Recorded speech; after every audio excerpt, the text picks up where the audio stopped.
வணக்க நண்பர்களே. இன்னைக்கு நான் ஒரு அருமையான புத்தகத்தோடு உங்களை சந்திக்க வந்திருக்கிறேன். சற்று சிந்தித்து பாருங்க. உங்கள் ஆழ்மனதில் ஒரு பொக்கிஷம் போல ஒளிந்து கொண்டிருக்கும் அந்த ஆழமான ஆசை என்ன? காலப்போக்கில் மங்கி போனாலும் ஒரு சிறு நெருப்பாக அவ்வப்போது எட்டி பார்க்கும் அந்த கனவென்ன? அதை துரத்த ஒரு கணம் தயங்கியதுண்டா? தடைகள் உங்களை தடுத்ததுண்டா? இன்று நான் ஒரு அசாதாரணமான பயணத்தை தொடங்க போகிறோம். போலோ கொயலோ என்ற இலக்கிய மேதையின் தூரிகையில் உயிர் பெற்ற தி அல்கெமிஸ்ட் என்ற மாயாஜால உலகிற்குள் நாம் நுழைய போகிறோம். இது வெறும் கதை அல்ல, இது உங்கள் உள்ளுணர்வின் குரல். இது உங்கள் கனவுகளுக்கு ஒரு புதிய முகவரியை வழங்கும் ஒரு மந்திர பயணம். இந்த கதை ஒரு எளிய இடையனின் கதை. ஆனால் அவனது பயணம் சாதாரணமானதல்ல. அவன் காணும் கனவு அவனை பிரமிடுகளின் அடிவாரத்திற்கு அழைத்துச் செல்கிறது. ஆனால் அவன் கண்டறிவது அவன் எதிர்பார்த்ததை விட மிகவும் ஆழமானது. இந்த பயணம் உங்களை வியப்பில் ஆழ்த்தும், உங்கள் பார்வையை விரிவுபடுத்தும், உங்கள் இதயத்தை புதிய நம்பிக்கையால் நிரப்பும். உங்கள் கனவுகளுக்கு உயிர் கொடுக்கவும் உங்கள் இதயத்தின் துடிப்பை உணரவும் நீங்கள் தயாரா? வாருங்கள், இந்த இலக்கிய பொக்கிஷத்தின் ஒவ்வொரு பக்கத்தையும் புரட்டி பார்க்கலாம். இன்று தி அல்கெமிஸ்ட் புத்தகத்தின் ஆன்மாவை, அதன் சாரத்தை 4 முக்கிய பகுதிகளாக பிரித்து உங்கள் உள்ளங்கையில் வைக்கப் போகிறேன். ஒவ்வொரு பகுதியும் ஒரு புதிய கதவை திறக்கும், ஒவ்வொரு திருப்பமும் ஒரு புதிய பாடத்தை கற்பிக்கும். தயாராகுங்கள். உங்கள் இருக்கைகளில் சாய்ந்து கொள்ளுங்கள். உங்கள் மனதை திறந்து வையுங்கள். ஏனென்றால் இது வெறும் வாசிப்பு அனுபவம் அல்ல, இது உங்கள் சொந்த தனிப்பட்ட விதியை கண்டறியும் ஒரு ஆன்மீக பயணம். இந்த மறக்க முடியாத சாகசத்தில் என்னுடன் கைகோர்க்க உங்களை அன்புடன் அழைக்கிறேன்.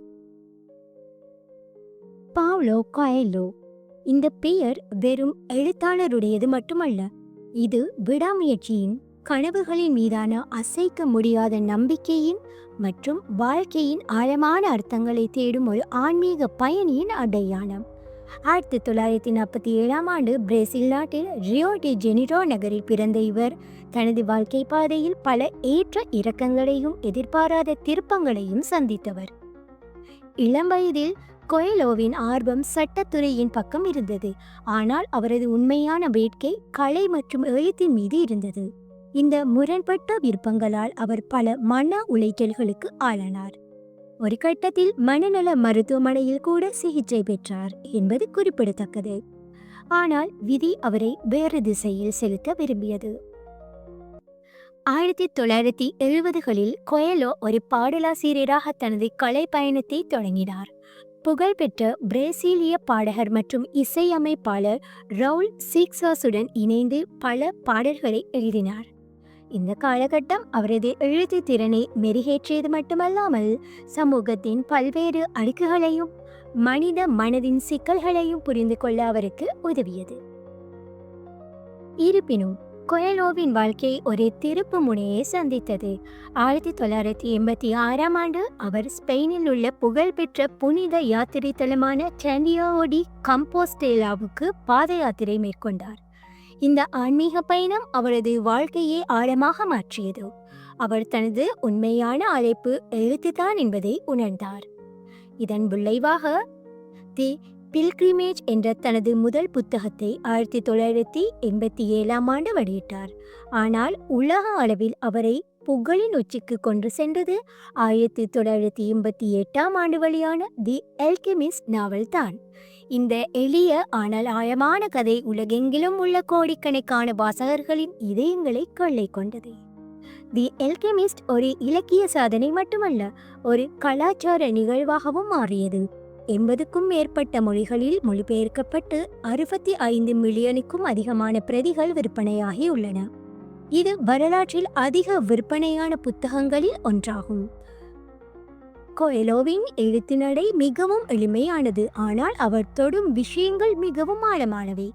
ஆன்மீகம், காதல், விதி, கனவுகளை பின்தொடர்தல் போன்ற உலகளாவிய கருப்பொருட்களை அவர் தனது கதைகளில் அழகாக பின்னிணைக்கிறார். கொயலோவின் வெற்றிக்கு அவரது தனித்துவமான எழுத்து முறையும் ஒரு காரணம். அவர் சிக்கலான தத்துவங்களை கூட எளிய உவமைகள் மற்றும் உருவகங்கள் மூலம் அனைவருக்கும் புரியும் வகையில் கூறுகிறார். அவரது கதைகள் நம்மை சிந்திக்க தூண்டுவது மட்டுமல்லாமல் நம்முடைய சொந்த வாழ்க்கையை பற்றியும் நாம் மேற்கொள்ளும் பயணத்தை பற்றியும் ஆழமாக பரிசீலிக்க வைக்கின்றன.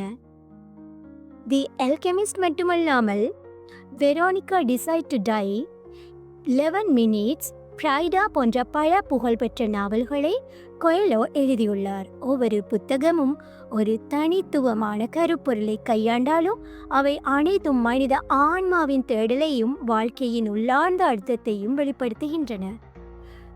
இவர் ஒரு எழுத்தாளர் என்பதை தாண்டி ஒரு ஆன்மீக வழிகாட்டியாகவும் ஒரு ஊக்கமளிக்கும் சக்தியாகவும் திகழ்கிறார். தனது சொந்த வாழ்க்கையின் சவால்களை வென்று தனது கனவு நனவாக்கிய அவர் நாமும் நம்முடைய கனவுகளை துணிவுடன் பின்தொடரவும் வாழ்க்கையின் மர்மங்களை நம்பிக்கையுடன் எதிர்கொள்ளவும் நம்மை ஊக்குவிக்கிறார். அவரது எழுத்துக்கள் தலைமுறைகளை தாண்டி மனித குலத்திற்கு ஒரு கலங்கரை விளக்கமாக தொடர்ந்து ஒளிரும் என்பதில் சந்தேகமில்லை. அறிமுகம். தி அல்கெமிஸ்ட் வெறும் சொற்களால் கட்டப்பட்ட ஒரு கதை அல்ல. இது ஆன்மாவின் ஆழத்திலிருந்து எழும் ஒரு அழைப்பு. இது ஒரு இளைஞனின் இதயத்தில் ஊற்றெடுக்கும் கனவின் எதிரொலி. அந்த கனவை நனவாக்க அவன் மேற்கொள்ளும் விதியின் வசீகரிக்கும் நடனம்.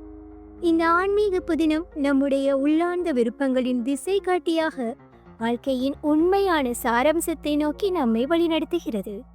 இந்த கதையின் இதயம் மற்றும் ஆன்மா சாண்டியாகோ என்ற எளிய ஆண்டலூசிய இடையன். அவனது வாழ்க்கை அமைதியானதாகவும் அவனது நாட்கள் ஆடுகளின் மந்தையை மேய்ப்பதிலும் புதிய நிலப்பரப்புகளை காண்பதிலும் கழிந்தன. ஆனால் அவனது கனவுகள் அமைதியற்றவை. திரும்ப திரும்ப வரும் ஒரு கனவு எகிப்தின் கம்பீரமான பிரமிடுகளில் புதைந்துள்ள பொக்கிஷத்தை பற்றி அவனுக்கு கூறுகிறது. இந்த கனவு அவனது சாதாரண வாழ்க்கையில் ஒரு கேள்விக்குறியாக மாறுகிறது. அவனது உள்ளுணர்வின் ஒரு இரகசியமான கிசுகிசுப்பாக ஒலிக்கிறது. சாண்டியாகோவின் பயணம் வெறும் புதையலை தேடுவதற்கான உடல் ரீதியான பயணம் மட்டுமல்ல, இது அவனது தனிப்பட்ட புராணத்தை கண்டறிவதற்கான ஒரு ஆன்மீக பயணம். ஒவ்வொரு மனிதனுக்கும் இந்த உலகில் ஒரு குறிப்பிட்ட நோக்கம் இருக்கிறது, ஒரு நிறைவேற்றப்பட வேண்டிய கனவு இருக்கிறது என்பதை இந்த தனிப்பட்ட புராணம் குறிக்கிறது. சாண்டியாகோவின் பயணம் அந்த உள்ளார்ந்த அழைப்பிற்கு செவிசாய்ப்பதற்கும் அதை துணிவுடன் பின்தொடர்வதற்கும் தேவையான மன உறுதியையும் தைரியத்தையும் நமக்கு காட்டுகிறது. இந்த பாதையில் சாண்டியாகோ பலவிதமான மனிதர்களை சந்திக்கிறான், எதிர்பாராத சவால்களை எதிர்கொள்கிறான், விலை மதிப்பற்ற பாடங்களை கற்றுக்கொள்கிறான். அவன் தனது வசதியான வாழ்க்கையை விட்டு வெளியேறும் போது ஏற்படும் பயம், அவன் சந்தித்த மோசடிகள், பாலைவனத்தின் கொடுமை, காதலின் மென்மை மற்றும் ரசவாதியின் ஞானம் என ஒவ்வொரு அனுபவமும் அவனது பயணத்தில் ஒரு முக்கிய பங்கு வகிக்கிறது. தி அல்கெமிஸ்ட் வெறுமனே ஒரு இனிமையான கதை மட்டுமல்ல, இது வாழ்க்கையின் ஆழமான தத்துவங்களை எளிய சொற்களில் நமக்கு உணர்த்தும் ஒரு ஞான பொக்கிஷம்.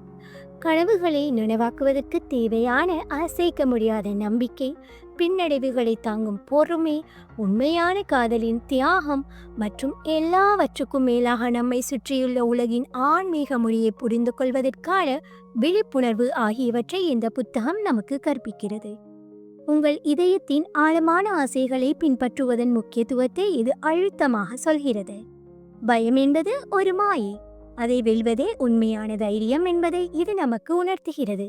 மேலும் பிரபஞ்சம் எப்போதும் நமக்கு அறிகுறிகளை காட்டிக்கொண்டே இருக்கிறது.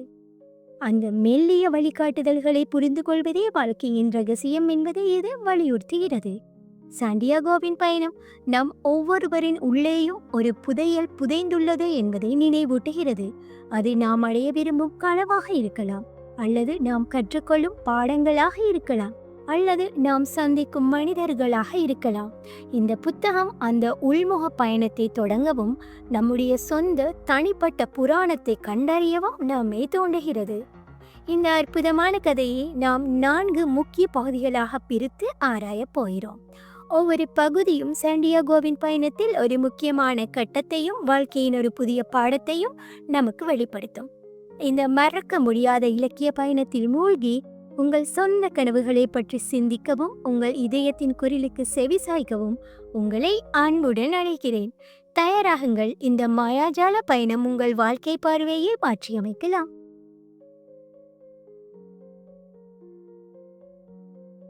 முதல் பகுதி, சாகசத்திற்கான அழைப்பு. உலக புகழ்பெற்ற நாவலான தி அல்கெமிஸ்ட் அதன் முதல் பகுதியிலேயே வாசகர்களை ஒரு ஆழ்ந்த சிந்தனைக்கும் ஒரு அசாதாரண சாகசத்திற்கும் தயார்படுத்துகிறது. இந்த பகுதி கதையின் நாயகனான சாண்டியாகோ என்ற இளம் இடையனின் எளிய ஆனால் சுதந்திரமான வாழ்க்கையை அழகாக அறிமுகம் செய்கிறது. ஸ்பெயினின் அமைதியான ஆண்டலேசியா மலைப்பகுதிகளில் தனது ஆடுகளுடன் நாடோடியாக தெரியும் அவனது அன்றாட வாழ்க்கை வெளித்தோற்றத்தில் நிறைவாக தெரிந்தாலும் அவனது ஆழ்மனதில் ஒளிந்திருக்கும் ஒரு பெரிய தேடலுக்கான விதையை இந்த பகுதி விதைக்கிறது. இது வெறும் ஒரு கதையின் ஆரம்பம் மட்டுமல்ல, ஒவ்வொரு மனிதனுக்குள்ளும் உறங்கி கிடக்கும் தனிப்பட்ட புராணம் எனப்படும் உள்ளார்ந்த லட்சியத்தை கண்டறிந்து அதை நோக்கி பயணிக்க தூண்டும் ஒரு சக்தி வாய்ந்த அழைப்பாகும். சௌகரியமான பழக்கப்பட்ட வாழ்க்கையை தாண்டி இதயத்தின் குரலை கேட்கவும், தெரியாத பாதைகளில் அடியெடுத்து வைக்க தேவையான தைரியத்தை திரட்டவும் இந்த பகுதி வாசகர்களுக்கு உத்வேகம் அளிக்கிறது. கதையின் ஆரம்பத்தில் நாம் சாண்டியாகோவை ஆண்டலேசியாவின் பரந்த அழகிய புல்வெளிகளிலும் மலைகளிலும் சந்திக்கிறோம். அவன் ஒரு இளம் ஆயன். அவனது உலகம் அவனது ஆடுகளை சுற்றியே சுழல்கிறது. அவன் இந்த வாழ்க்கையை தேர்ந்தெடுத்ததே அதன் சுதந்திரத்திற்காகவும் புதிய இடங்களை காணும் வாய்ப்பிற்காகவும் தான். அவனது பெற்றோர் அவனை ஒரு பாதிரியாராக ஆக்க விரும்பினர். அதற்காக அவனுக்கு கல்வியும் அளித்தனர். ஆனால் புத்தகங்கள் வழியாக உலகை அறிவதை விட நேரடியாக பயணித்து உலகை காண வேண்டும் என்ற ஆசையே அவனிடம் மேலோங்கி இருந்தது. அதனால் அவன் தனது பெற்றோரின் விருப்பத்துக்கு மாறாக ஒரு இடையனாக மாறினான். அவன் தனது ஆடுகளை நேசிக்கிறான். அவற்றின் தேவைகளை அறிந்து கவனித்துக் கொள்கிறான். அவற்றுடன் பேசுவது போல பாவனை செய்கிறான். அதே சமயம் ஆடுகளுக்கு உணவு, தண்ணீர் தவிர வேறு எந்த லட்சியமும் இல்லை என்பதையும், அவை ஒரே மாதிரியான வாழ்க்கையிலேயே திருப்தி அடைவதையும் அவன் கவனிக்கிறான். இது அவனுக்குள் இருக்கும் ஏதோ ஒரு தேடலுடன் முரண்படுகிறது. அவன் தனது வாழ்க்கையில் ஒரு விதமான அமைதியான திருப்தியை உணர்ந்தாலும், திறந்த வெளி, வானம், நட்சத்திரங்கள், பயணத்தின் போது சந்திக்கும் புதிய மனிதர்கள், குறிப்பாக அவன் மனதை கவர்ந்த வணிகனின் மகள், அவனது இதயத்தின் ஆழத்தில் ஏதோ ஒன்று முழுமையடையாமல் இருப்பதாக உணர்கிறான். அவன் படிக்கும் புத்தகங்கள் அவனை வேறு உலகங்களுக்கு அழைத்துச் செல்கின்றன.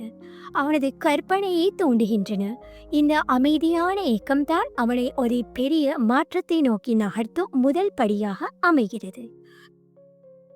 அவனது இடையன் வாழ்க்கை அவனுக்கு சுதந்திரத்தை கொடுத்தாலும் அது அவனை ஒரு பெரிய நோக்கத்தை நோக்கி வழிநடத்தவில்லை என்பதை அவன் மெதுவாக உணரத் தொடங்குகிறான். சாண்டியாகோவின் அமைதியான வாழ்க்கையில் ஒரு புயலை கிளப்பும் விதமாக ஒரு கனவு வருகிறது. ஒரு பாழடைந்த தேவாலயத்தில் சிக்காமோர் மரம் வளர்ந்திருக்கும் இடத்தில் அவன் தனது ஆடுகளுடன் தங்கியிருக்கும் போது அவன் ஒரு கனவை காண்கிறான். அந்த கனவில் ஒரு சிறு குழந்தை அவனது ஆடுகளுடன் விளையாடி கொண்டிருக்கிறது. திடீரென்று அந்த குழந்தை அவனது கைகளை பிடித்து எகிப்தில் உள்ள பிரமிடுகளுக்கு அழைத்துச் செல்கிறது. அங்கு சென்றதும், நீ இங்கு வந்தால் மறைத்து வைக்கப்பட்டிருக்கும் புதையலை காண்பாய் என்று அந்த குழந்தை சொல்கிறது. ஆனால் புதையல் இருக்கும் சரியான இடத்தை காட்டுவதற்கு முன் அவன் விழித்து விடுகிறான். இந்த கனவு ஒரு முறை அல்ல, பல முறை மீண்டும் மீண்டும் வருகிறது.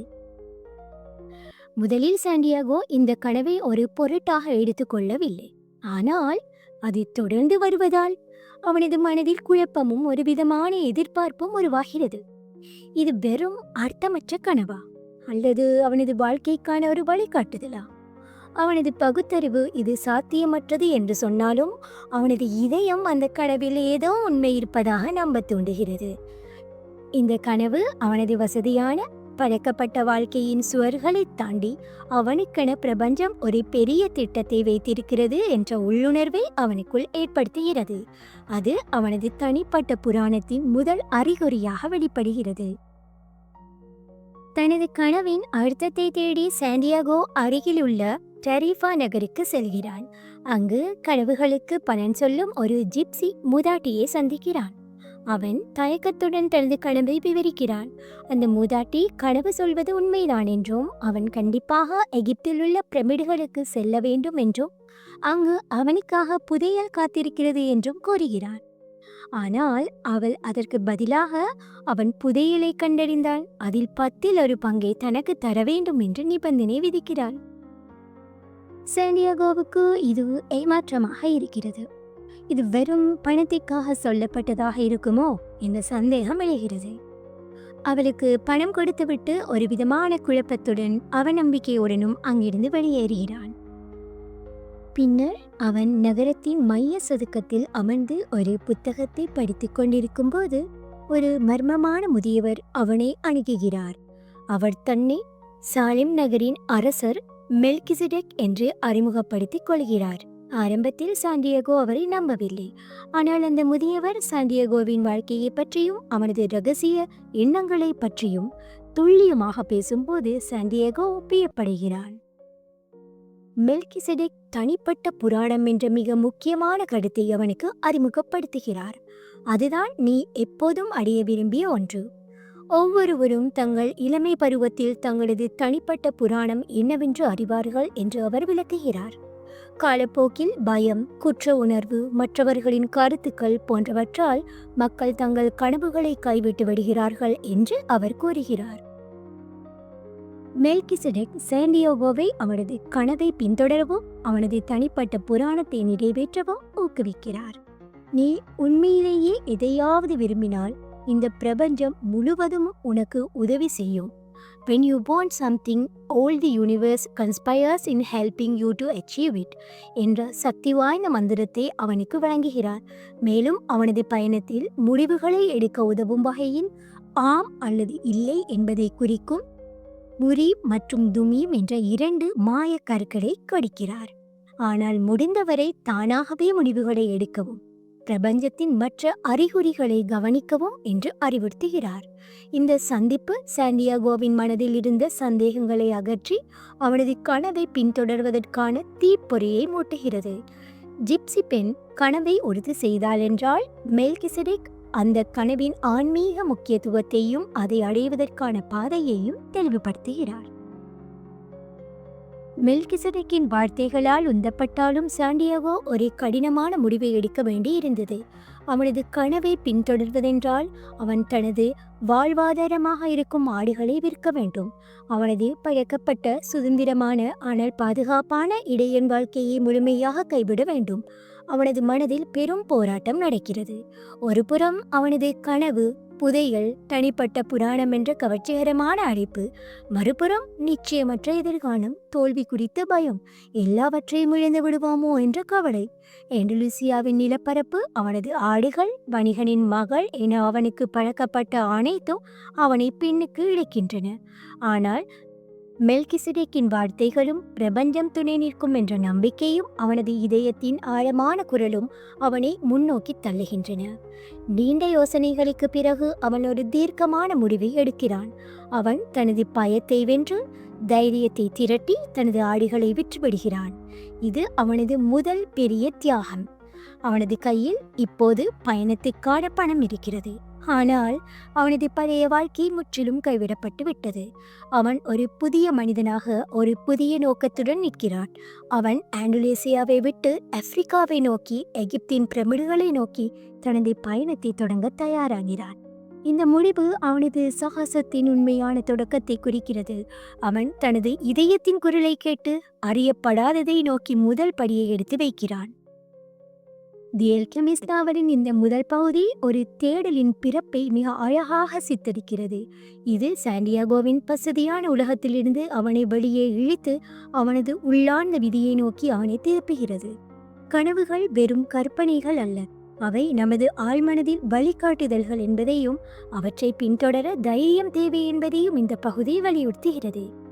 மெல்கிசெடெக் போன்ற வழிகாட்டிகளின் முக்கியத்துவத்தையும் பிரபஞ்சம் நமது முயற்சிகளுக்கு துணை நிற்கும் என்ற நம்பிக்கையையும் இது விதைக்கிறது. சாண்டியாகோவின் முடிவு அவனது வாழ்க்கையில் ஒரு புதிய அத்தியாயத்தை திறக்கிறது. அவனை எண்ணற்ற சவால்களும் ஞானமும் அனுபவங்களும் காத்திருக்கும் ஒரு நீண்ட பயணத்துக்கு தயார்படுத்துகிறது. வாசகர்களையும் தங்களது சொந்த தனிப்பட்ட புராணங்களை பற்றி சிந்திக்க தூண்டும் ஒரு சக்தி வாய்ந்த அடித்தளத்தை இந்த பகுதி அமைக்கிறது. அடுத்த பகுதியில் அவன் தனது தாயகத்தை விட்டு புதிய கண்டத்தில் எதிர்கொள்ளும் முதல் சோதனைகளையும் அவன் கற்கும் புதிய பாடங்களையும் நாம் காணலாம். இரண்டாம் பகுதி, பயணம் ஆரம்பமாகிறது.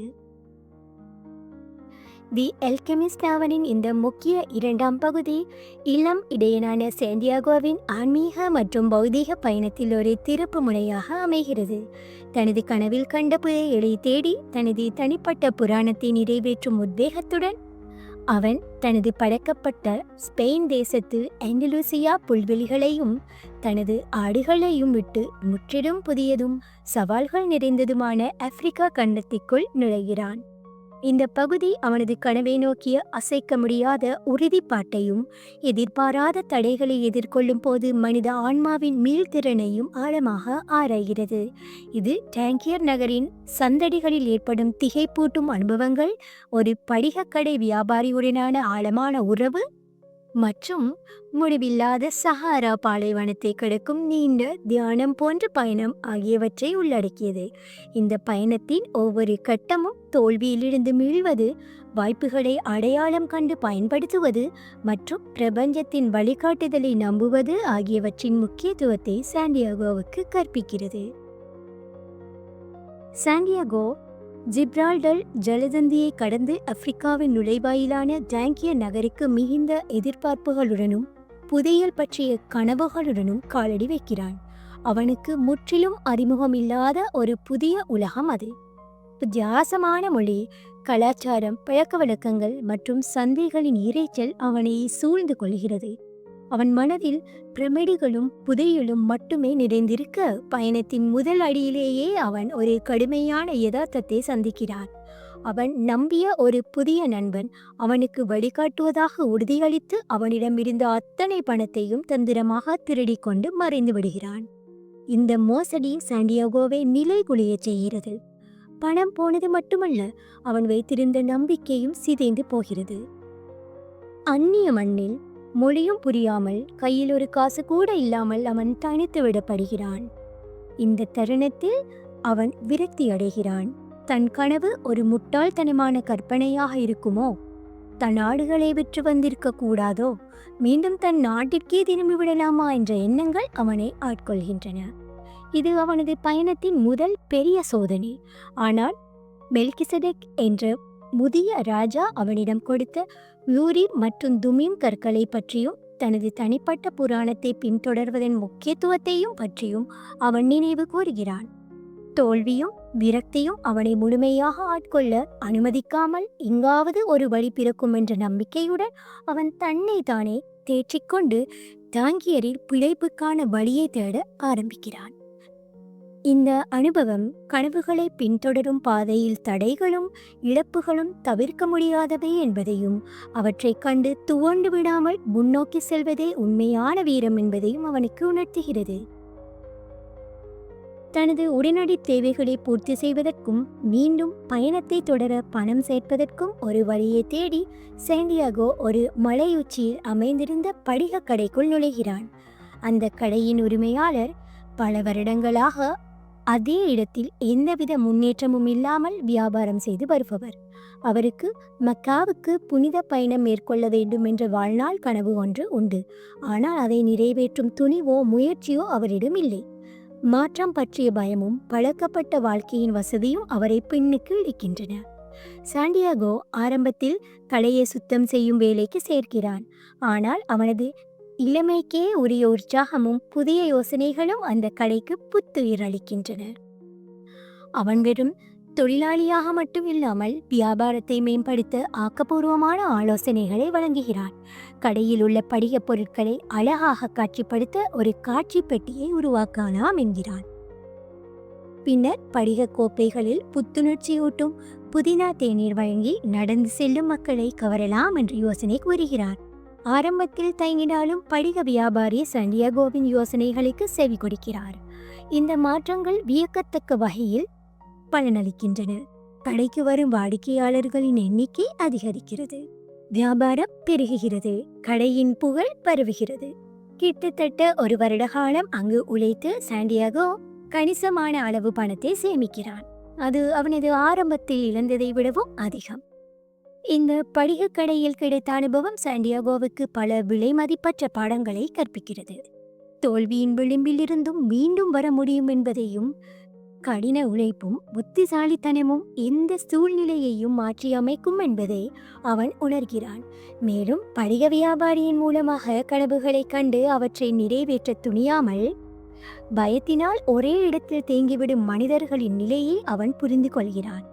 இது அவனது சொந்த கனவை பின்தொடர்வதற்கான உறுதியை மேலும் பலப்படுத்துகிறது. வாய்ப்புகள் எங்கு வேண்டுமானாலும் எந்த உருவத்திலும் வரலாம். அவற்றை அடையாளம் கண்டு பயன்படுத்திக் கொள்ள வேண்டும் என்ற ஞானத்தையும் அவன் பெறுகிறான். போதுமான அளவு பணம் சேர்ந்த பிறகு சாண்டியாகோ தனது பயணத்தின் அடுத்த கட்டத்தை தொடங்க தயாராகிறான். எகிப்தில் உள்ள பிரமிடுகளை அடைய அவன் பறந்து விரிந்த சஹாரா பாலைவனத்தை கடக்க வேண்டும். தனியாக பயணிப்பது ஆபத்தானது என்பதால் பாலைவனத்தை கடக்கும் ஒரு பெரிய வணிக கூட்டு பயண குழுவுடன் அவன் இணைந்து கொள்கிறான். இந்த பயணம் தாங்கியரின் பரபரப்பான சூழலுக்கு முற்றிலும் மாறுபட்டது. பாலைவனத்தின் அமைதி, அதன் எல்லையற்ற மணல்வெளி, இரவின் நட்சத்திரங்கள் நிறைந்த வானம் ஆகியவை சாண்டியாகோவுக்கு ஒரு புதிய உலகத்தை காட்டுகின்றன. இந்த பயணத்தின் போது அவன் ஒரு ஆங்கிலேயரை சந்திக்கிறான். இந்த ஆங்கிலேயர் அறிவின் மீது மிகுந்த ஆர்வம் கொண்டவர். அவர் ரசவாதம் என்ற பண்டைய கலையை கற்றுக்கொள்ளவும் 200 வருடங்கள் வாழ்வதாக கூறப்படும் ஒரு உண்மையான ரசவாதியை தேடியும் பாலைவனத்தை கடக்கிறார். ஆங்கிலேயர் ரசவாதத்தை புத்தகங்கள் மூலமாகவும் சிக்கலான சூத்திரங்கள் மூலமாகவும் அணுக முயற்சிக்கிறார். அவர் தனது நேரத்தின் பெரும் பகுதியை புத்தகங்களை படிப்பதிலேயே செலவிடுகிறார். சாண்டியாகோவும் அவரிடமிருந்து ரசவாதம் பற்றி அறிய முயற்சிக்கிறான். ஆனால் புத்தகங்களின் மொழி அவனுக்கு அந்நியமாக இருக்கிறது. மாறாக சாண்டியாகோ பாலைவனத்தையே தனது ஆசிரியராக கொள்கிறான். அவன் ஒட்டக ஒட்டிகளிடமிருந்து பாலைவனத்தின் மொழியை கற்கிறான். காற்றின் திசை, மணலின் அமைப்பு, நட்சத்திரங்களின் நிலை ஆகியவற்றை கவனித்து வரவிருக்கும் ஆபத்துக்களையும் பாதையையும் அறியும் கலையை அவன் மெல்ல மெல்ல புரிந்து கொள்கிறான். ஆங்கிலேயர் புத்தகங்களில் ஞானத்தை தேட சாண்டியாகோவை பிரபஞ்சத்தின் நேரடி அனுபவத்தின் மூலமும் பிரபஞ்சத்தின் ஆன்மா, சோல் ஆஃப் த வேர்ல்ட் உடன் தொடர்பு கொள்வதன் மூலமும் ஞானத்தை பெறுகிறான். பாலைவனத்தின் நீண்ட மெதுவான பயணம் அவனுக்கு பொறுமையை கற்பிக்கிறது. ஒவ்வொரு நாளும் ஒரே மாதிரியாக தோன்றினாலும் பிரபஞ்சத்தின் அறிகுறிகளையும் வழிகாட்டுதல்களையும் கவனிக்க கற்றுக்கொள்கிறான். மக்தூப், அதாவது அது எழுதப்பட்டுள்ளது என்ற பாலைவன மக்களின் நம்பிக்கையை அவன் உணர்ந்து கொள்கிறான். எல்லாம் ஒரு பெரிய திட்டத்தின்படி நடக்கிறது என்பதை புரிந்து கொள்ள தொடங்குகிறான். இந்த பயணம் அவனது உள்ளுணர்வை மேலும் கூர்மையாக்குகிறது. இந்த பகுதி முழுவதும் சாண்டியாகோ பல முக்கிய வாழ்க்கை பாடங்களை கற்றுக்கொள்கிறான். தடைகளை தாண்டுதல். டாங்கியரில் சந்தித்த படித்தோல்வி அவனை முடக்கி போடவில்லை. மாறாக அது அவனது மன உறுதியை சோதித்து அவனை மேலும் வலிமையாக்கியது. இழப்புகளும் ஏமாற்றங்களும் பயணத்தின் ஒரு பகுதி என்பதை அவன் ஏற்றுக்கொண்டான். வாய்ப்புகளை பற்றி கொள்ளுதல். படிக கடையில் கிடைத்த வாய்ப்பு அவனுக்கு பணத்தை மீட்டு தந்தது மட்டுமல்லாமல் தன்னம்பிக்கையையும் நடைமுறை அறிவையும் மற்றவர்களின் வாழ்க்கையை புரிந்து கொள்ளும் தன்மையையும் அளித்தது. சாதாரண சூழ்நிலைகளிலும் அசாதாரண வாய்ப்புகள் மறைந்திருக்கக்கூடும் என்பதை அவன் உணர்ந்தான். பயணத்தின் மீது நம்பிக்கை. பாலைவன பயணம் அவசரப்படாமல் பிரபஞ்சத்தின் ஓட்டத்தோடு இணைந்து செல்வதன் முக்கியத்துவத்தை அவனுக்கு கற்பித்தது. அறிகுறிகளை கவனிப்பதன் மூலமும் உள்ளுணர்வை கேட்பதன் மூலமும் பிரபஞ்சம் எப்போதும் வழிகாட்டி கொண்டிருக்கிறது என்ற நம்பிக்கையை அவன் வளர்த்து கொண்டான். அறிவின் பல்வேறு வடிவங்கள். ஆங்கிலேயருடனான சந்திப்பு அறிவை அடைவதற்கு பல வழிகள் உண்டு என்பதை அவனுக்கு காட்டியது. புத்தக அறிவு ஒரு வகை என்றால் அனுபவ அறிவு, உள்ளுணர்வு, இயற்கையை கவனித்தல் ஆகியவை வேறு வகை என்பதை அவன் புரிந்து கொண்டான். தி அல்கெமிஸ்ட் நாவலின் இந்த 2ஆம் பகுதி சாண்டியாகோவின் பயணத்தில் ஒரு முக்கியமான கட்டமாகும். இங்கு அவன் வெறும் கனவு காணும் இடையனாக இல்லாமல் சவால்களை எதிர்கொண்டு தோல்விகளிலிருந்து கற்றுக்கொண்டு நடைமுறை உலகிலும் ஆன்மீக உலகிலும் வளரும் ஒரு மனிதனாக மாறுகிறான். டாங்கியரின் வீழ்ச்சியிலிருந்து படிக கடையில் அவன் பெற்ற வெற்றி வரை, பின்னர் பாலைவனத்தின் அமைதியில் அவன் கற்ற பாடங்கள் வரை, ஒவ்வொரு அனுபவமும் அவனை அவனது தனிப்பட்ட புராணத்தை நோக்கி மேலும் ஒரு படி வைக்கிறது. இந்த பகுதி அவனது மன உறுதியையும் பிரபஞ்சத்தின் வழிகாட்டுதலை நம்பும் அவனது திறனையும் வலுப்படுத்துகிறது. அவன் இப்போது சகாராவின் மைய பகுதியில் உள்ள புகழ்பெற்ற அல்ஃபியோ பாலைவனச் சோலையை நோக்கி பயணித்துக் கொண்டிருக்கிறான். அங்கு அவனுக்காக காத்திருக்கும் காதல், ஞானம் மற்றும் அடுத்த கட்ட சோதனைகளை நாவலின் அடுத்த பகுதி விவரிக்கும். இந்த பகுதி வாசகர்களுக்கு தடைகளை கண்டு துவளாமல் பயணத்தை தொடர்ந்து நம்புவதன் முக்கியத்துவத்தை உணர்த்துகிறது. 3வது பகுதி, பாலைவனத்தோப்பும் மாற்றமும். இந்த நாவலின் இந்த 3ஆம் பகுதி கதையின் மைய புள்ளியாகவும் சாண்டியாகோவின் பயணத்தில் மிக ஆழமான அகமாற்றங்கள் நிகழும் களமாகவும் அமைகிறது.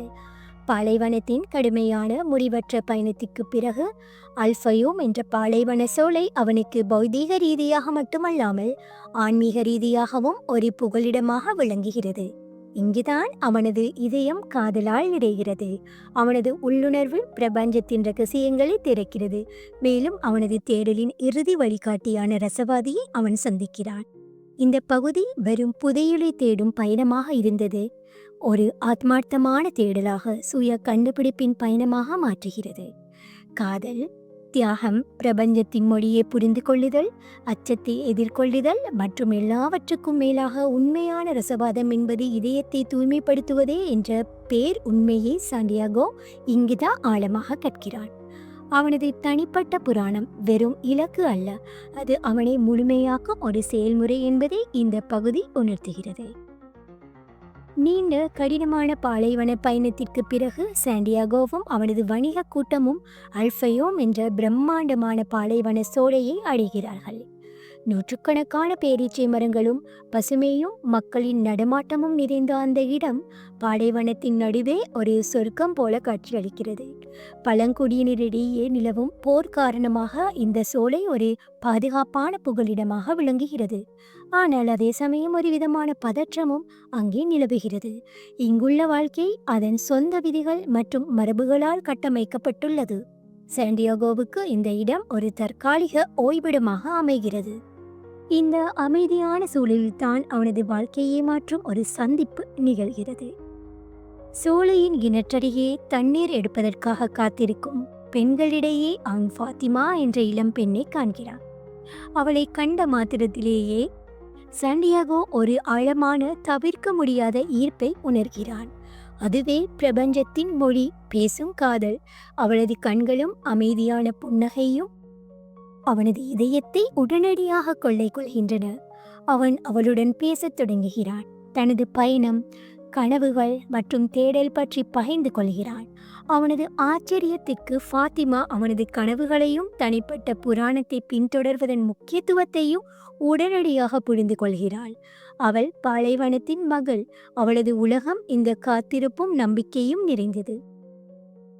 ஃபாத்திமா சாண்டியாகோ மீது ஆழமான காதல் கொண்டாலும் அவனது பயணத்தை தொடர வேண்டும் என்று அவனை ஊக்குவிக்கிறான். உண்மையான காதல் ஒருபோதும் ஒருவரின் லட்சியத்திற்கு தடையாக இருக்காது என்றும், பாலைவனத்து பெண்கள் தங்கள் ஆண்கள் திரும்பி வரும் வரை காத்திருப்பது போல தானும் அவனுக்காக காத்திருப்பதாகவும் கூறுகிறாள். நீ உன் கனவை தேடிச்சு, நீ திரும்பி வந்தால் நான் இங்கிருப்பேன், வரவில்லை என்றால் நீ போன வழியிலேயே உன் இதயம் நிலைத்திருக்கும் என்று அவள் கூறுவது காதலின் தன்னலமற்ற விடுதலை அளிக்கும் தன்மையை உணர்த்துகிறது. சாண்டியாகோவுக்கு ஃபாத்திமாவின் மீதான காதல் சோலையிலேயே தங்கிவிட வேண்டும் என்ற ஒரு வலுவான சபலத்தை ஏற்படுத்துகிறது. ஆனால் அவளது வார்த்தைகள் அவனது பயணத்தை தொடர வேண்டியதன் அவசியத்தை உறுதிப்படுத்துகின்றன. காதல் என்பது ஒரு பிணைப்பு அல்ல, அது ஒரு உந்து சக்தி என்பதை அவன் உணர்கிறான். ஃபாத்திமாவை விட்டு பிரிய வேண்டியிருந்தாலும் அவளது காதல் அவனது பயணத்திற்கு ஒரு புதிய அர்த்தத்தையும் திரும்பி வருவதற்கான ஒரு காரணத்தையும் அளிக்கிறது. இது தியாகத்தின் ஒரு வடிவமாகவும் நம்பிக்கையின் வெளிப்பாடாகவும் அமைகிறது. அல்ஃபயோம் சோலையில் தங்கியிருக்கும் போது சாண்டியாகோவின் உள்ளுணர்வு உச்சகட்டத்தை அடைகிறது. ஒரு நாள் மதியம் பாலைவனத்தின் மீது 2 பருந்துகள் வானில் சண்டையிடுவதை அவன் கவனிக்கிறான். அந்த பழக்கப்பட்ட காட்சி திடீரென்று அவனுக்குள் ஒரு தீவிரமான தெளிவான தரிசனத்தை தூண்டுகிறது. ஆயுதம் தாங்கிய ஒரு படை சோலையை தாக்கப் போகிறது என்ற காட்சி அவனுக்கு தெரிகிறது. இது அவன் பாலைவனத்தில் கற்றுக்கொண்ட பிரபஞ்சத்தின் அறிகுறிகளை படிக்கும் திறமையின் வெளிப்பாடு. இந்த உள்ளுணர்வு அவனை எச்சரிக்கிறது. ஆரம்பத்தில் இந்த தரிசனத்தை பற்றி சோலையின் தலைவர்களிடம் சொல்ல அவன் தயங்குகிறான். ஏனென்றால் சோலைகள் எப்போதும் நடுநிலை வகிப்பவை. அங்கு ஆயுதங்கள் அனுமதிக்கப்படுவதில்லை.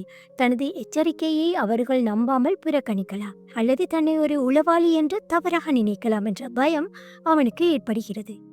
ஆனால் மெல்கிசெடெக் மற்றும் ரசவாதம் பற்றிய ஆங்கிலேயனின் வார்த்தைகளின் நினைவு கூர்ந்து தனது உள்ளுணர்வை கேட்டு செயல்பட முடிவு செய்கிறான். அவன் தைரியத்தை திரட்டி சோலையின் பழங்குடி தலைவர்களை சந்தித்து தனது தரிசனத்தை பற்றி எச்சரிக்கிறான். தலைவர்கள் முதலில் அவனது வார்த்தைகளை சந்தேகிக்கிறார்கள். ஆனால் அவனது உறுதியையும் அவனது கண்களில் தெரிந்த உண்மையையும் கண்டு அவனது எச்சரிக்கையை நம்ப முடிவு செய்கிறார்கள். அவர்கள் சோலையின் விதியை மீறி மக்களை ஆயுதமேந்து சொல்கிறார்கள். சாண்டியாகோ கணித்தது போலவே அடுத்த நாள் சோலை தாக்கப்படுகிறது.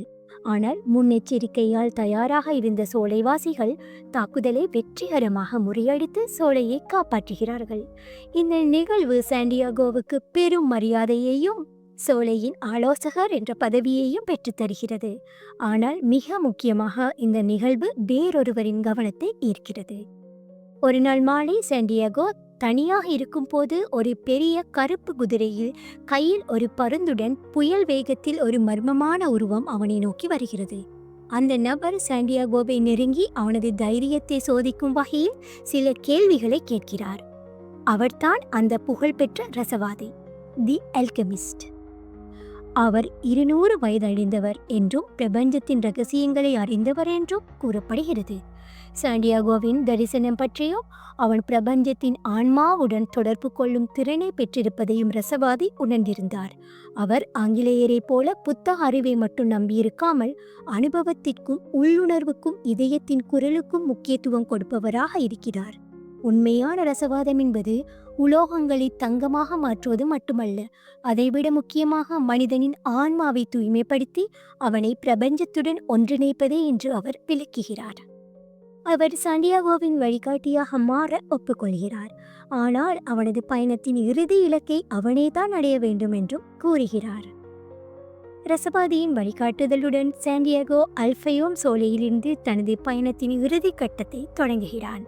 அவர்கள் இருவரும் பாலைவனத்தில் ஆபத்தான போர்க்களங்கள் நிறைந்த பகுதிகள் வழியாக பயணிக்கிறார்கள். இந்த பயணத்தின் போது ரசவாதி சாண்டியாகோவுக்கு பாலைவனத்தை பற்றியும் வாழ்க்கையை பற்றியும் பல ஆழமான பாடங்களை கற்பிக்கிறார். குறிப்பாக உன் இதயத்தை கவனித்து கேள், அது எங்கிருக்கிறதோ அங்கேதான் உன் புதையலும் இருக்கும் என்றும் இதயத்தின் பயங்களையும் கூட எதிர்கொள்ள வேண்டும் என்றும் அவர் அறிவுறுத்துகிறார்.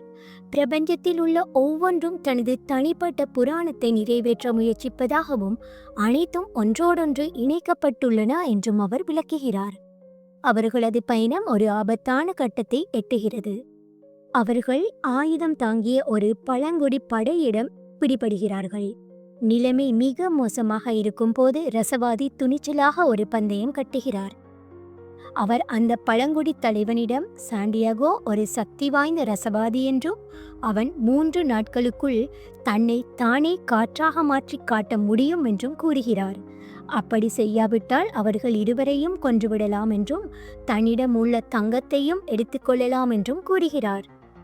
சாண்டியாகோ அதிர்ச்சியடைகிறான். இது அவனால் எப்படி முடியும் என்று திகைக்கிறான். அவனது பயம் உச்சத்தை அடைகிறது. அடுத்த 3 நாட்கள் சாண்டியாகோவின் வாழ்க்கையில் மிக முக்கியமான அதே சமயம் மிக கடினமான நாட்களாக அமைகின்றன. அவன் தனது ஆழ்ந்த பயத்தை எதிர்கொள்ள வேண்டி இருக்கிறது. ரசவாதியின் வழிகாட்டுதலின்படி அவன் முதலில் பாலைவனத்துடன் பேச முயற்சிக்கிறான். பின்னர் காற்றுடன், பின்னர் சூரியனுடன் உரையாடுகிறான். அவை ஒவ்வொன்றும் தத்தமது வரம்புகளை கூறி தங்களால் உதவ முடியாது என்கின்றன. இறுதியாக சாண்டியாகோ எல்லாவற்றையும் எழுதி கரத்துடன் ஹேண்ட் தி ட்ரோட் ஓல், அதாவது பிரபஞ்சத்தின் ஆத்மா அல்லது கடவுளுடன் நேரடியாக தொடர்பு கொள்கிறான். அந்த ஆழ்ந்த தியான நிலையில் அவன் தனது சொந்த சக்தியையும் பிரபஞ்சத்துடனான தனது ஆழமான தொடர்பையும் உணர்கிறான். அவன் அன்பின் மொழியை புரிந்து கொள்கிறான். அதுவே பிரபஞ்சத்தை இயக்கும் சக்தி என்பதை அறிகிறான். அவன் தன்னை நேரடியாக காற்றாக மாற்றவில்லை, ஆனால் பிரபஞ்சத்தின் சக்திகளான பாலைவனம், காற்று, சூரியன் மற்றும் எல்லாவற்றையும் உருவாக்கிய ஆத்மாவுடன் அவன் கொண்ட உரையாடல் மற்றும் புரிதலின் மூலம் அவன் காற்றை இயக்குகிறான். ஒரு பயங்கரமான மணற்புயல் உருவாகிறது. அது அந்த பழங்குடி முகாமை நிலை குலைய செய்கிறது. பழங்குடியினர் அச்சமடைந்து சாண்டியாகோவின் சக்தியைக் கண்டு வியந்து அவனையும் ரசவாதியையும் மரியாதையுடன் விடுவிக்கிறார்கள். இந்த அனுபவம் சாண்டியாகோவின் உச்சகட்ட ஆன்மீக வளர்ச்சியை குறிக்கிறது. அவன் தனது பயத்தை வென்று பிரபஞ்சத்தின் மொழியை முழுமையாக புரிந்து கொண்டு அதன் சக்திகளுடன் ஒன்றிணைந்து செயல்பட கற்றுக்கொண்டான்.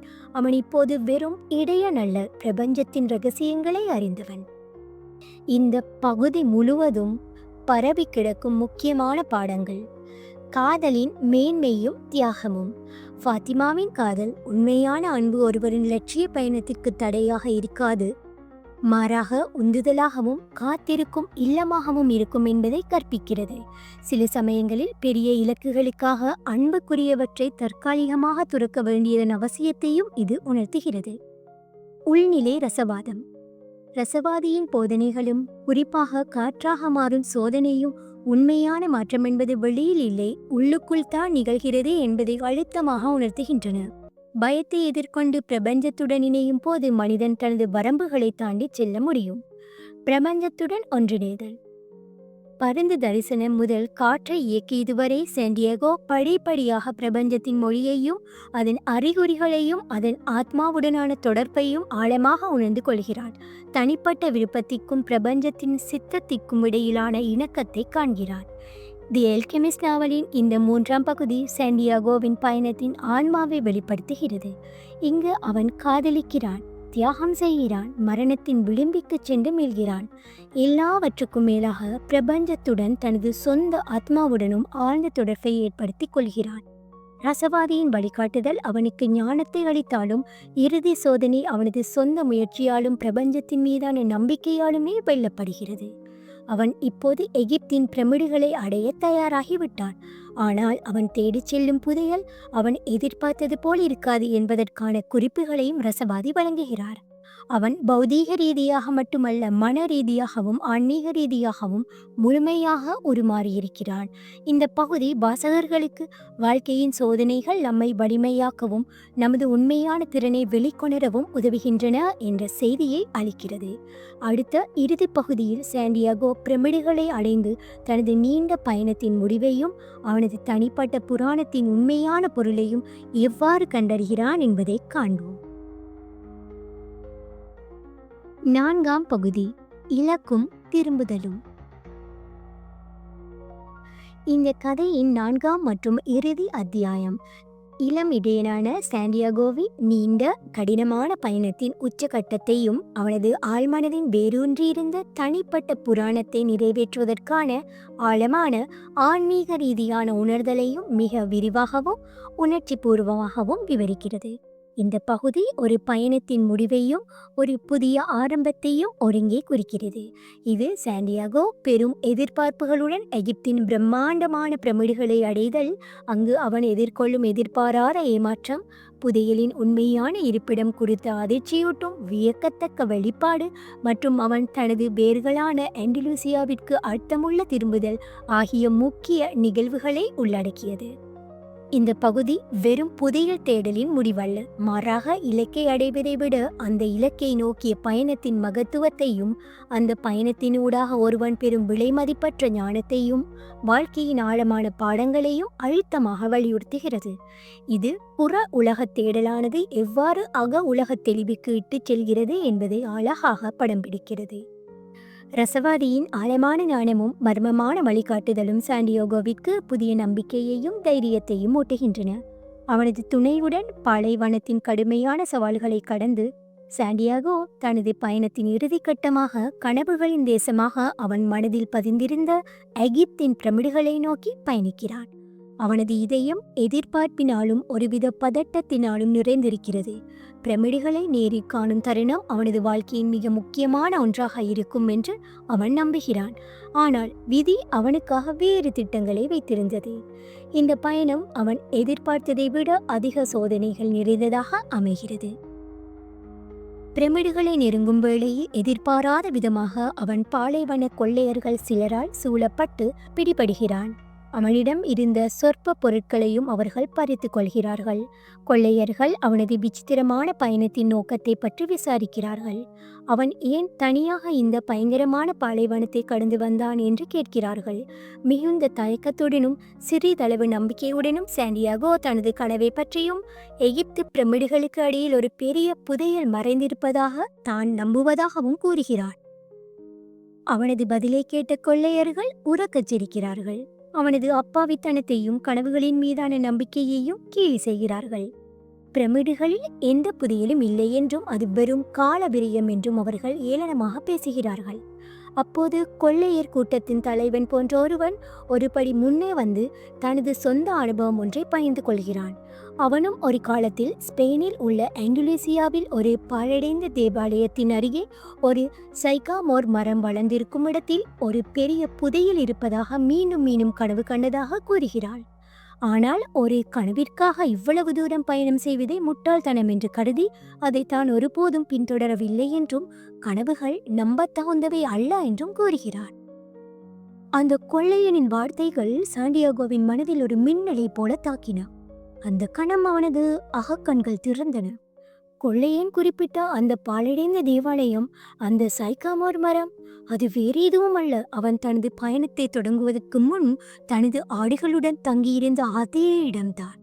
அவன் முதலில் புதையல் கனவை கண்ட அதே இடம்தான். அந்த நொடியில் பிரபஞ்சத்தின் விசித்திரமான வழிகள் அவனுக்கு புரிந்தன. புதையல் எகிப்தில் இல்லை, அது அவன் புறப்பட்ட இடத்திலேயே, அவனது சொந்த மண்ணிலேயே காத்திருக்கிறது என்பதை அவன் உணர்ந்தான். அவனது நீண்ட பயணம், கடினமான சோதனைகள், சந்தித்த மனிதர்கள், கற்ற பாடங்கள், இவை அனைத்தும் அவனை இந்த புரிதலுக்கு அழைத்து வருவதற்காகவே பிரபஞ்சத்தால் திட்டமிடப்பட்டவை என்பதை அவன் உணர்ந்தான். கொள்ளையர்கள் அவனை மேலும் துன்புறுத்தாமல், அவனிடம் பறித்த பொருட்களை திருப்பிக் கொடுக்காமல் அவனை அங்கிருந்து விரட்டி விடுகிறார்கள். ஆனால் சாண்டியாகோவிற்கு அது ஒரு பொருட்டாகவே தெரியவில்லை. அவன் தனது உண்மையான புதையலை கண்டு கொண்டு விட்டான். அதுதான் அவனது ஞானம். எகிப்தின் பிரமிடுகளில் நிழலில் நின்று கொண்ட சாண்டியாகோ தனது கனவின் உண்மையான ஆழ்ந்த பொருளை உணர்ந்து கொள்கிறான். புதையல் என்பது ஒரு குறிப்பிட்ட இடத்தில் இருக்கும் தங்கம் மட்டுமல்ல, அது ஒரு குறியீடு. அது ஒருவனின் தனிப்பட்ட புராணத்தை தேடும் பயணத்தின் முடிவில் கிடைக்கும் பரிசு. அந்த பரிசு சில சமயங்களில் நாம் தேடிச் சென்ற இடத்தில் இல்லாமல் நாம் புறப்பட்ட இடத்திலேயே இருக்கலாம். இந்த புரிதல் அவனது பயணத்தின் உண்மையான இலக்கையும் அதன் மதிப்பையும் அவனுக்கு கற்பித்தது. ஒரு புதிய மனிதனாக, ஞானத்தால் நிறைந்தவனாக அவன் மீண்டும் தனது தாய்நாடான ஆண்டலூசியாவுக்கு திரும்புகிறான். அவனது கால்கள் ஸ்பெயின் மண்ணில் பதிந்த போது அவன் உணர்ந்த நிம்மதியும் நிறைவும் அளப்பரியது. அவன் நேராக தான் முதலில் கனவு கண்ட அந்த பாழடைந்த தேவாலயத்துக்கு செல்கிறான். அங்கே அந்த பழமையான சைக்கமோர் மரத்தின் வேர்களுக்கு அடியில் அவன் தோண்டத் தொடங்குகிறான். குறுகிய நேரத்திலேயே அவனது மண்வெட்டி ஏதோ ஒன்று தட்டுகிறது. அது ஒரு மரப்பெட்டி. ஆம், அவனது கனவில் கண்ட கொள்ளையன் குறிப்பிட்ட அதே இடத்தில் ஸ்பானிய பொற்காசுகளும் விலை மதிப்பற்ற இரத்தினங்களும் நிறைந்த ஒரு புதையல் பெட்டியை அவன் கண்டறிகிறான். இந்த புதையல் அவனது கனவை மெய்ப்பித்தது மட்டுமல்லாமல், அவனது நீண்ட கடினமான பயணத்தின் மூலம் அவன் பெற்ற ஞானத்தையும் பிரபஞ்சத்தின் மீதான நம்பிக்கையையும் உறுதியாக நிலைநிறுத்தியது. இந்த பயணத்தின் முடிவில் சாண்டியாகோ வெறும் புதையலை கண்டறிந்த இடையன் மட்டுமல்ல, அவன் முற்றிலும் மாற்றப்பட்ட ஒரு மனிதன். அவன் தனது தனிப்பட்ட புராணத்தை வெற்றிகரமாக நிறைவேற்றியதோடு மட்டுமல்லாமல், உண்மையான காதல், நிபந்தனையற்ற தியாகம், பிரபஞ்சத்தின் மொழி மற்றும் அனைத்து உயிர்களுடனான ஒரு ஆழமான ஒருமைப்பாடு ஆகியவற்றை பற்றிய ஆழமான புரிதலை பெற்றிருந்தான். ரசவாதி அவனுக்கு கற்றுக் கொடுத்த பாடங்களும் பாலைவனம் அவனுக்கு கற்பித்த ஞானமும் அவனுள் ஊறியிருந்தன. அவனது இதயம் இப்போது அமைதியாலும் அன்பினாலும் நிறைந்திருந்தது. அவன் கண்டறிந்த பௌதீக புதையலை விட இந்த பயணத்தின் மூலம் அவன் அடைந்த அகமாற்றம் மிக பெரியது. அவன் உடனடியாக பாலைவன சோலையில் தனக்காக காத்திருக்கும் தனது உண்மை காதலியான ஃபாத்திமாவை மீண்டும் சந்திக்க அல்ஃபியோம் பாலைவன சோலையை நோக்கி பயணிக்க முடிவு செய்கிறான். இப்போது அவனிடம் பகிர்ந்து கொள்ள உண்மையான புதையலும் சொல்லிலடங்காத அனுபவங்களும் இருக்கின்றன. தனது கனவையும் காதலையும் ஒருங்கிணைத்து ஒரு முழுமையான அர்த்தமுள்ள வாழ்க்கையை வாழ அவன் தயாராகிறான். நாவலின் இந்த பகுதி சாண்டியாகோவின் நெடும் பயணத்தின் முடிவையும் அவனது தேடலின் வெற்றியையும் கொண்டாடுகிறது. அதே சமயம் மெல்கிசெதேக் என்ற அந்த ஞானம் நிறைந்த அரசர் ஆரம்பத்தில் கூறிய வார்த்தைகளின் ஆழமான உண்மையையும் மீண்டும் ஒரு அழுத்தமாக வெளிப்படுத்துகிறது. நீ உண்மையிலேயே எதையாவது அடைய விரும்பும் போது இந்த பிரபஞ்சம் முழுவதும் உனக்கு உதவி செய்யும். சாண்டியாகோவின் கதை இறுதியில் ஒரு பெட்டி நிறைய தங்கத்தை கண்டுபிடிப்பதை பற்றியது மட்டுமல்ல, அதைவிட முக்கியமாக அந்த புதையலை தேடும் பயணத்தினூடாக அவன் தன்னை தானே கண்டுகொண்டதை பற்றியது. அவன் எத்தகைய ஞானம் நிறைந்த, அன்பு நிறைந்த, தைரியம் மிக்க மனிதனாக உருமாறினான் என்பதை பற்றியது. இலக்கை விட பயணமே முக்கியம் என்பதை, உண்மையான செல்வம் உள்ளுக்குள் இருக்கிறது என்பதையும் இது பறைசாற்றுகிறது. பயணத்தின் உள்ளார்ந்த மதிப்பு. இறுதி புதையல் எகிப்தின் பிரமிடுகளில் இல்லை என்றாலும் சாண்டியாகோவின் நீண்ட சவாலான பயணம் வீண் போகவில்லை. அந்த பயணம்தான் அவனுக்குள் ஆழ்ந்த மாற்றத்தை ஏற்படுத்தியது. அவனுக்கு ஞானத்தையும் தன்னம்பிக்கையையும் பிரபஞ்சத்தின் ரகசியங்களை புரிந்து கொள்ளும் திறனையும் அளித்தது. கொள்ளையர்களின் சந்திப்பு கூட பயணத்தின் ஒரு பகுதியாக உண்மையை வெளிக்கொணர உதவியது. இலக்கு என்பது பயணத்தை தூண்டும் ஒரு கருவி மட்டுமே. உண்மையான பரிசு பயணத்தின் அனுபவங்களே. கனவுகளின் மறைபொருள் மற்றும் குறியீட்டின் அர்த்தம். த சிம்பாலிக் மீனிங் ஆஃப் ட்ரீம்ஸ். சாண்டியாகோவின் தொடர்ச்சியான கனவு அவனை நேரடியாக புதையலுக்கு அழைத்துச் செல்லவில்லை. மாறாக அது அவனை ஒரு நீண்ட பயணத்துக்கு தூண்டி இறுதியில் அவனை தன் சொந்த ஊருக்கே, அவன் புறப்பட்ட இடத்துக்கே திரும்ப அழைத்து வந்து உண்மையான புதையலை கண்டறிய செய்தது. கனவுகள் நேரடி வழிகாட்டிகளாக இல்லாமல் நம்மை சரியான பாதைக்கு திருப்பும் குறியீடுகளாக இருக்கலாம் என்பதை இது உணர்த்துகிறது. கொள்ளையனின் கனவு சாண்டியாகோவின் கனவின் உண்மையான பொருளை திறக்கும் சாவியாக அமைந்தது. பிரபஞ்சத்தின் வழிகாட்டல் மற்றும் ஒத்திசைவு. சாண்டியாகோவின் முழு பயணமும் பிரபஞ்சம் அவனுக்கு அனுப்பிய அறிகுறிகளையும் வழிகாட்டுதல்களையும் நம்பி பின்பற்றுவதன் முக்கியத்துவத்தை மீண்டும் மீண்டும் உறுதிப்படுத்துகிறது. ரசவாதியின் தோற்றம், ஃபாத்திமாவின் காதல், பாலைவனத்தின் சவால்கள், இறுதியாக கொள்ளையனின் எதிர்பாராத வெளிப்பாடு, இவை அனைத்தும் பிரபஞ்சம் அவனது தனிப்பட்ட புராணத்தை நிறைவேற்ற அவனுக்கு உதவிய வழிகள். நம்பிக்கையுடன் தேடுபவர்களுக்கு பிரபஞ்சம் துணை நிற்கும் என்ற தத்துவத்தை இது வலுப்படுத்துகிறது. உண்மையான புதையலின் இருப்பிடம். The location of true treasure. உண்மையான புதையல் நாம் தேடி அலையும் தொலைதூர தேசங்களில் இல்லாமல் நமக்கு மிக அருகிலேயே, ஏன் நாம் புறப்பட்ட இடத்திலேயே கூட இருக்கலாம். ஆனால் அதை உணர்வதற்கும் அடைவதற்கும் நாம் ஒரு நீண்ட பயணத்தை மேற்கொள்ள வேண்டி இருக்கலாம். அந்த பயணமே நம்மை அந்த புதையலுக்கு தகுதியானவர்களாக மாற்றுகிறது. பௌதீக செல்வத்தை விட பயணத்தின் மூலம் பெறப்படும் ஞானமும் சுய உணர்தலுமே உண்மையான புதையல். அகமாற்றம் எனும் ரசவாதம். Inner transformation as alchemy. ரசவாதம் என்பது சாதாரண உலோகத்தை பொன்னான மாற்றுவது மட்டுமல்ல, அது ஒரு மனிதனின் ஆன்மாவை உயர்த்துவதையும் குறிக்கிறது. சாண்டியாகோ இந்த பயணத்தின் மூலம் ஒரு சாதாரண இடையனிலிருந்து பிரபஞ்சத்தின் மொழியை புரிந்து கொண்ட, தனது விதியை நிறைவேற்றிய, அன்பையும் ஞானத்தையும் உணர்ந்த ஒரு ரசவாதியாகவே மாறுகிறான். இதுவே உண்மையான ரசவாதம். ரசவாதி நாவலின் இந்த 4ஆம் மற்றும் இறுதி பகுதி சாண்டியாகோவின் கனவை மிக திருப்திகரமான முறையில் நிறைவேற்றுவதோடு அவனது நீண்ட அர்த்தமுள்ள பயணத்தின் மூலம் பெறப்பட்ட ஆழமான வாழ்க்கைக்கான பாடங்களையும் தொகுத்து வழங்குகிறது. அவனது கதை நம்பிக்கையின், விடாமுயற்சியின் மற்றும் பிரபஞ்சத்தின் மீதான அசைக்க முடியாத நம்பிக்கையின் சக்திக்கு ஒரு சிறந்த எடுத்துக்காட்டாக விளங்குகிறது. இதைத் தொடர்ந்து முழு கதையின் சாரத்தையும் அதன் நீடித்த தாக்கத்தையும் உள்ளடக்கிய ஒரு விரிவான முடிவுரையை ஆராயலாம். முடிவுரை. அல்கெமிஸ்ட் வெறும் ஒரு நாவல் என்பதை தாண்டி உலகெங்கிலும் உள்ள மில்லியன் கணக்கான வாசகர்களின் ஆன்மாவை தொட்ட ஒரு ஆழமான ஆன்மீக வழிகாட்டியாக திகழ்கிறது. அண்டலூசியாவின் அமைதியான புல்வெளிகளில் ஆடு மேய்க்கும் சாண்டியாகோ என்ற எளிய இளைஞனின் எகிப்தின் மர்மமான பிரமிடுகளை நோக்கி அசாதாரணமான பயணத்தை விவரிப்பதன் மூலம் இந்த கதை நம் ஒவ்வொருவரின் உள்ளத்திலும் உறங்கி கிடக்கும் தனிப்பட்ட கனவுகளை தட்டி எழுப்பி அவற்றை தைரியத்துடன் பின்தொடர்வதற்கு ஒரு சக்தி வாய்ந்த உத்வேகத்தை அளிக்கிறது.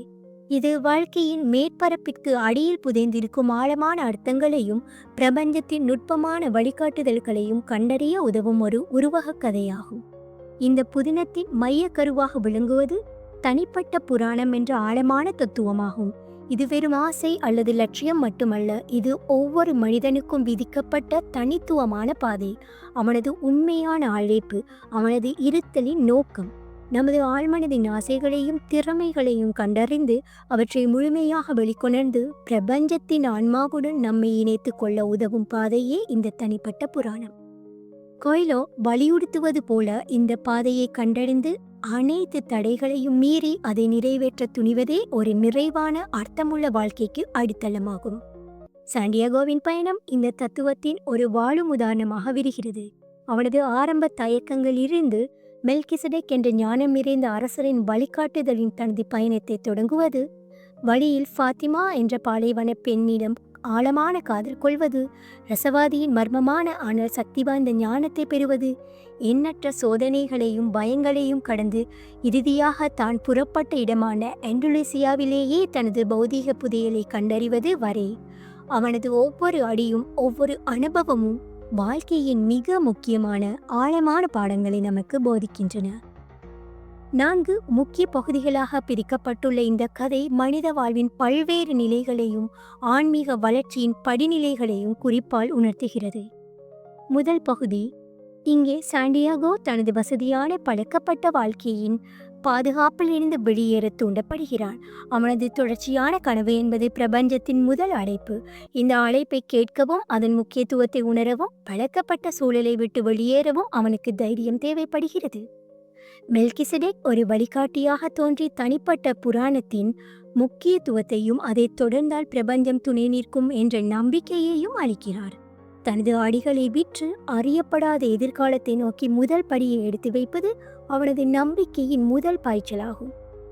2ஆம் பகுதி, மொரோக்கோவில் டான்ஜியர் நகரில் அவன் எதிர்கொள்ளும் ஏமாற்றமும் திருட்டும் அவனது நம்பிக்கையை சோதிக்கின்றன.